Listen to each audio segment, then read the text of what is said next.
Mayor. A Queens family says they're not wanted in their new neighborhood because of their race. In their own home, they say they're being harassed by their neighbors because of the color of their skin, and now one of those neighbors is facing hate crime charges. Greg Sergo is live in Howard Beach. Greg?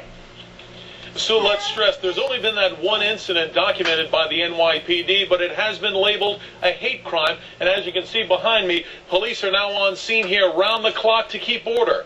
The alleged victims in all this, a black family claiming they've been targeted by their white neighbors. I saw this and I said, okay, this is our house. A year after moving into his Howard Beach dream house, Chris Gounden's joy has been shattered by a nightly fear that haunts his wife and 5 kids. I'm afraid that, one night I'm going to be sleeping in my bed and my house is going to be burned. Now an NYPD patrol car sits outside the Gounden's home 24 hours a day to protect this Guyanese-American family from the neighbors the family claims want them out because they're black.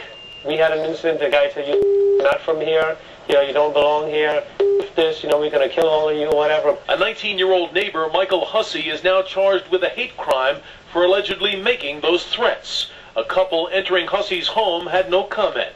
The Goundens say there's been more, fences broken, property stolen, garbage thrown on their land, and over 300 visits from city and state inspectors and a slew of tickets issued, all prompted by complaints from neighbors intent, they say, on driving them out. I could not have believed in Queens in 2007, in New York City, that I have to be called and I have to be threatened to be killed, and my family's, our home be threatened to be burned down because of the color of our skin. Despite everything, the Goundens insist they won't move. It's time, they say, for a minority to make a stand here. It's not going to happen. We're not leaving. We're here to stay. Now, for their part, neighbors say this has nothing to do with race and everything to do with all the work that the Goundens are doing on their property. We tried to get a comment on that from the city buildings department, but they didn't respond to our email. We're live in Howard Beach. Greg Sergo, News Channel 4. Greg.